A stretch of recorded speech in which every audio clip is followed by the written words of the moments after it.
What's going on, y'all rascals? Welcome to Fit, Healthy, and most of all, Happy Podcast. I'm your coach and host, Josh, here with his co-host and co-coach, KG, and I'm on the mic.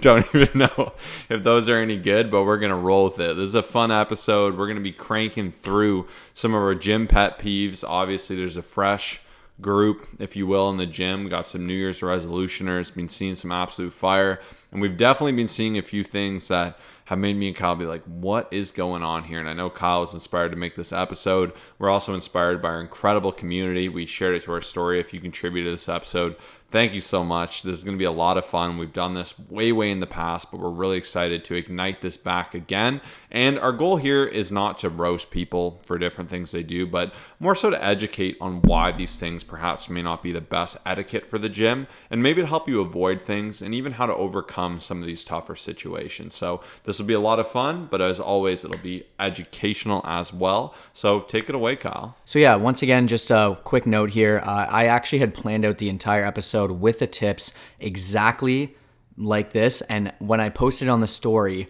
everyone said the exact same thing, just in a different way. So I thought it was cool because, once again, the goal here is just to educate, and it's something that is very commonly, I guess, believed, like all these things from not just us, but like an entire community of people, especially those who have been in the gym for longer. And so you'll see a lot of underlying themes. And once again, the goal is to just give you as much info as possible. And maybe you'll even learn something. I've gone through years where I didn't realize I was doing something. I'm like, oh man, like I'm, maybe a little bit too close here, or whatever the situation is. So the first thing came from Eric, and I really like this one, and I can relate to it a lot, is when people do their set in front of the dumbbells, so you have to wait. So we actually did a very funny reel back in the day where essentially we did what everyone wants to do when someone's standing right in front of the dumbbell rack, like super close, and we just, I think it was Coach Krista, she knocked me down and I went flying, and it was more so a joke to educate, but at the same time, we can all relate to that situation. The dumbbell rack is there to grab dumbbells and then go to wherever it is that you need to go to, usually a bench or off to the side. But I know a lot of times people will just grab their weights and just stand right there, so it's very hard to navigate. And I understand. I've had some, I've seen some posts where some people say, hey, here's a hack. Grab your dumbbells, lean on the rack, and then that way you can just put it back right away instead of having to navigate, and it can be a little bit easier. But when you think of making something easier for yourself, but then also way more inconvenient for other people, you're kind of being a little bit, I guess, disrespectful in that way. So biggest thing is grab those dumbbells, go to where you need to, don't stand in front of the rack for too long, and you'll be good to go. And that's going to be the first one here. Yeah, a big theme here is the gym is like a big ecosystem. It's like a zoo where we all need to share the space. We all need to co-inhabitat, and we all need to balance that quite out. And I always just like to think is what I'm doing something I'd be okay with other people doing as well. And it's just about having respect for the space and for everyone else. And different gyms will allow different things. And I totally understand it's not a big deal if you're in front of the rack if no one's around. Would I curl in a squat rack, which is considered like one of the cardinal sins of lifting? I wouldn't if it was a busy gym. If I was the only one in the gym, I saw no one there, I'll do some weirder stuff because why not? It doesn't affect anyone. And similar to this, it's just really tough when you're in a really busy space and you're already having a hard time navigating it. Standing in front of it for everyone else is brutal. Even a few steps back is totally fine. You got to work within that space and be reasonable there. I know for a lot of people it is easier just to do it this way, but even just take the dumbbells, go to a space where you're not going to impede anyone, because some people are really trying to be efficient. Get in there, get out there, make it work. And that brings into my personal biggest pet peeve. This was on the list, but I think this drives me more nuts than about anything else. And it's supersetting. Try supersetting. Any of these things. I'm fine with people doing supersets, but you need to limit how exotic you're willing to be with this, because it can come down just being ridiculous. If the gym is packed and you're using a bench press and a leg press and you're taking big gaps and you're hoarding these two things and not allowing anyone else to work in, like those are busy pieces of equipment. If you're doing a superset with 2 sets of dumbbells, no big deal. If your gym's not very busy, perhaps you can do this, but even to program or expect to be able to do this would be really tough, and it just makes it really hard where you're taking these big core pieces of equipment and using them for incorrect means. So really be intentional and aware with the supersets. Be considerate of the people that are around you, and most often a superset is not going to be advantageous. Just taking those movements, doing them one at a time, doing them with intention, doing them to the fullest and just best of your ability, you will see more results that way, and you're going to avoid a lot of chaos. Because even today in the gym personally, I had to navigate a lot because some people are taking multiple machines at once, and it really does hinder other people around you, and is definitely not one of my favorite things. Yeah, and I'm going to work off of something today, which I saw as well in the gym. But the number one, or not number one, but the next thing here is just not re-racking weights and plates. So annoying when you have to go and hunt them down. This was from Sarah, and I witnessed that today. It was someone doing rack pulls, and it was 275 pounds left on it.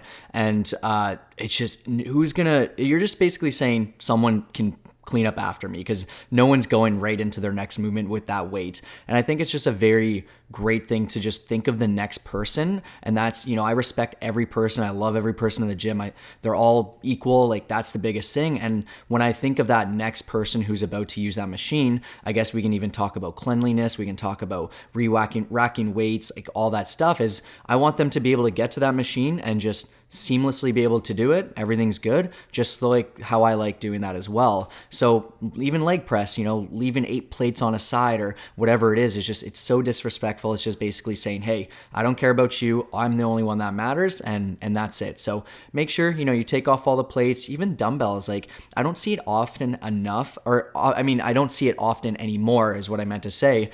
Not often enough, but I know some gyms, they're crazy where it's just like, people leave dumbbells everywhere. They leave plates everywhere. And our gyms are pretty good for that. But I can't believe it when I see it. I just clean up after yourself. It's a shared space like Josh said. And that's a very big pet peeve of mine. So I just hope everyone does that. And that's going to be the third one here. Yeah, another fun one we had shared here from Melissa and Rachel is people sitting on their phone in between sets on popular equipment forever. So the keyword is forever. I think it's totally fine if you want to use your phone. The issue is you can get quite distracted. We've been there. You check Instagram, you got a message, check this out, you check something out, it's controversial, you go to the comments, 6 minutes has passed. It can be really tough when other people are waiting for that machine if you're kind of just hanging out, looking on your phone. If you're doing it responsibly, sometimes I'll make notes in between sets. I'll change my songs. I'll add to my app for like logging my weights, and I'll hold myself accountable there. But it's just being excessive with it. Another example is I've had times where I've wanted a machine. I've looked over, someone's on a phone call on that machine, taking 10 minutes, not utilizing the machine. At that point, it would just be better to give it up. So be aware of using your phone in the gym. Like, it's just a small thing, but it can make a world of difference because it can be very frustrating. All the time I joke with my friends if I see them on their phone too much, or me and Kyle always want to go up to someone and say, hey, how many texts do you have left? I think there was a prank of that, and people always go, I only have a few sets, and they're like, no texts, because you're working your thumbs, and it's kind of a funny little way of saying it. But be aware of that, be intentional of it, and in general, I think it's just a good segue to be mindful of how much you use your phone in the gym. The phone can be a tool like anything else, but it can absolutely tank your workout intensity. If you're someone who thinks they're using their phone too much, try a workout in airplane mode and you will be blown away with the results. Take the time to think in between sets, to do some breathing, to prepare for your next set, and you'll have a big advantage from that. That's just going to be something in your corner because it's real easy to get distracted. Like I said, check in and out, scrolling aimlessly, taking a lot of time. It can tank that workout intensity. So try to be mindful of it, restrict the timing. If you need to use a timer in between sets, go ahead, utilize that. But that is our next pet peeve. Yeah, and this next one is basically here. It says, powerlifters that take up a ton of space, huge tripod, giant bag, chalk everywhere. Come on. And this was from Manlet McNeese. And honestly, this one's great because, hey, we've all been not all, but we've been powerlifters ourselves. And I think it's very important, once again, to just be mindful of everything around you. Like, it's one thing to take up a rack and use that as your space, but when you just make everything around you like your home, you grab a bench, you grab a chair, you make it like just the entire space is essentially all yours and no one can even navigate. Just once again, clean up after yourself, take the space you need, but especially in busy gyms, you kind of have to just do what you can there. And it's always important to consider as well. If you have a tripod halfway across the gym and then chalks everywhere and then your bag is where someone can't even walk by, like, just be mindful, just, keep this stuff nice and close to you. And I think that alone will make a very big difference. So that's a very great one. So thanks for sharing, man. McNeese, sorry.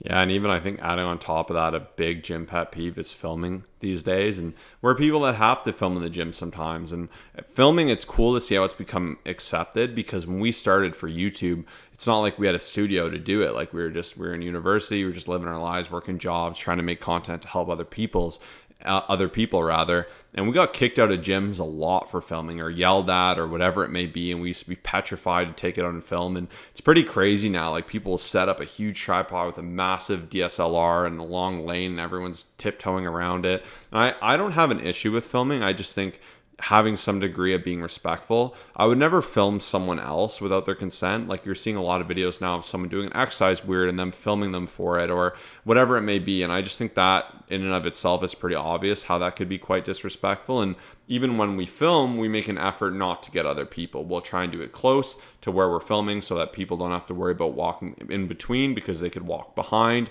We'll try to, if there's a lot of people to our left, film from an angle to the left where you're looking to the right where no one is, being intentional of that.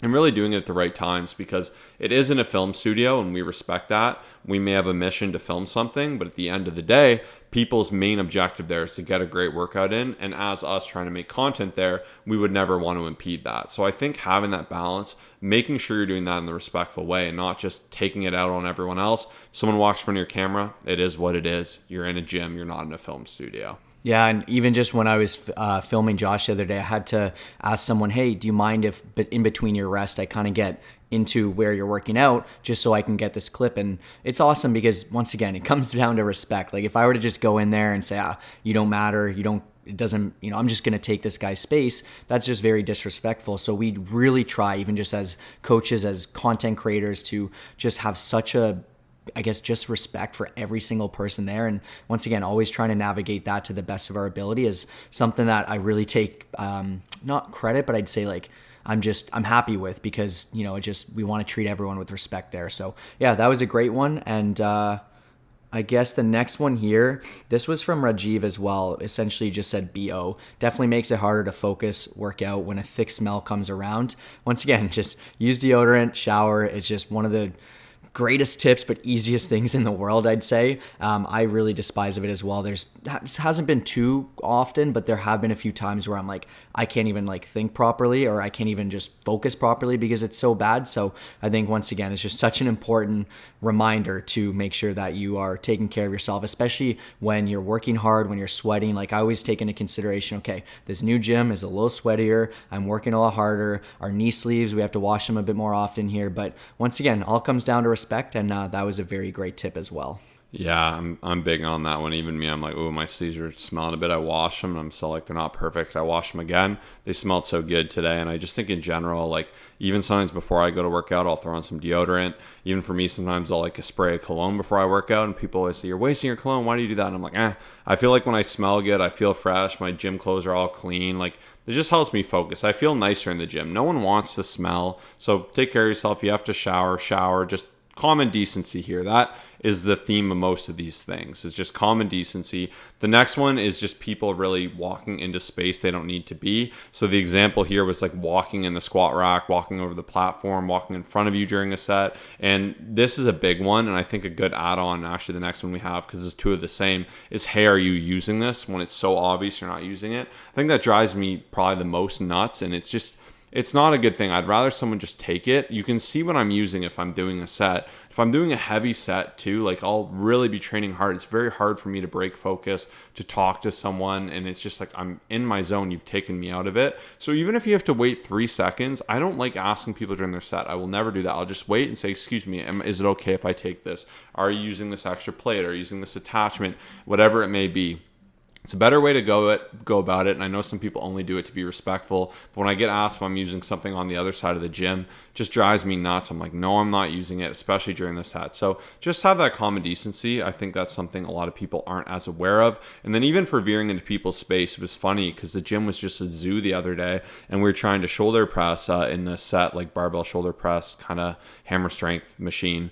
And then Kyle's like, hopefully no one steps on my toes. But it was so funny because even with bench pressing, deadlifting in particular, like you kind of have a line of sight. And it was funny having people get so close. It really just did make me uncomfortable. Even I think the biggest and scariest one is when people walk so close they hit you. That's always my fear with like doing a dumbbell movement or a bench. It could get dangerous if someone bumps into you and knocks it over. So just respect people's space. If you have to take 20 seconds, let them finish their set, do it. It's just that common decency, as we mentioned, and we just thought this would be a fun episode to go over a few, just to go over some etiquette. I think it's always a good laugh and a lot of great information in here as well. Yeah, spatial awareness is quite important, especially for us. The busy gym is crazy. For Josh and myself, we work out together, so we can't exactly sit on the machine when, where some people would do that. So I always have to look around. Where can I comfortably stand here, where I'm not in someone's space, where I'm not impeding Josh's set, where I'm not just getting in the way, where I'm going to hit someone. And sometimes it's hard to find that space, especially in this gym, but I'm always thinking of that, right? Because I'm, very aware, even Josh and myself, when we navigate, I know what side he's going to on the bar when he's taking off the weight. Like, it's just very nice to be able to, I feel like a lot of people don't think about it, but I'm always just aware of like where people are, where I can stand, where I'm getting in someone's way. And I think that just shows respect as well. And to add on to that last point there, it is funny because like hey, are you using this is a very common thing to ask. How many sets do you have is a very great question. We ask that quite often, but then there will be so many different things. Like Josh said, like there's a right way to ask that. Like in the middle of a set, someone's like, hey, how many sets? And I'm like, okay, I'm not going to talk to you right now. I'll talk to you after. Or when, that you say I have 2 sets left and they stand right behind you, like waiting for you to, finish it up. A bunch of different things, right? So all these things, once again, I think they can be implemented in one way or another. And, just to finish off this podcast, if you're looking to get to the next level of your fitness journey, you want to get guaranteed results, you want to lose fat, you want to build muscle, check out our website. You can see what we're all about. We've helped close to 4,000 people now with their journey, lose fat, build muscle, feel their absolute best. So just fill out that form. It takes a few minutes. We're ready to get you to the next level. We only have a few spots available, and we can't wait to help you transform and feel your absolute best on your journey, help you build up your confidence so you can navigate any situation, any social event, any gym, whatever it is. We will absolutely take care of you for sure. Before we jump into it, if you want to learn more about our online fitness coaching and how we can get you guaranteed results one-on-one, just like we have for over 3,500 transformations, first link in the description below is a great way to check it out, see what we're all about. And if you want to submit an application, we look forward to helping you transform today. Now into the episode.